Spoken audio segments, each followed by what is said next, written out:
What do you think is the most common reason for teen suicide? Um, Ultimately, it has to do with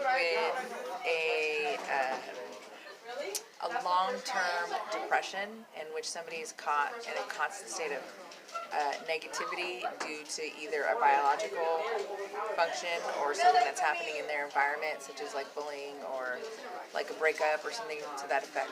And really, what a teen is exhibiting with that is the inability to manage emotions in a way, and what they've done instead is internally beat themselves up and lose their self-value. How can you tell if someone is suicidal? Like, what's the most obvious?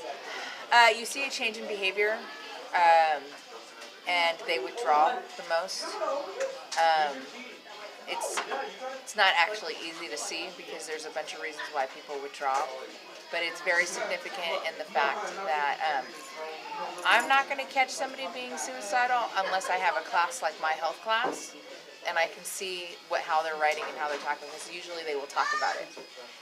It's easier to see like from a friend or a family perspective because you can see the switch in demeanor, in their behavior, and the negativity that they go through, that they're feeling at that time, and they'll talk about it. They're talking about mortality. And sadly, some people don't show any signs at all. I had a former student that didn't show any signs at all. She had already passed my grades, but when I found out 2 years later she had passed away, she had committed suicide, I would have never believed that that was about them. So sometimes there are no signs, there are signs, but usually they're withdrawn and then there's a behavior change. What is probably the best solution? Well, number one, people need to be nicer to each other. You need to start being empathetic. Number two, people need to understand that the emotions that you're feeling as teenagers, they're new, and you have a whole biological system that's kicking in, and there's not a new problem.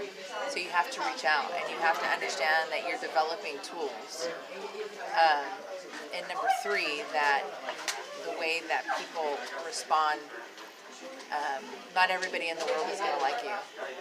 You're going to have breakups. There's that negativity that happens in the world. It's supposed to happen. It's a part of life.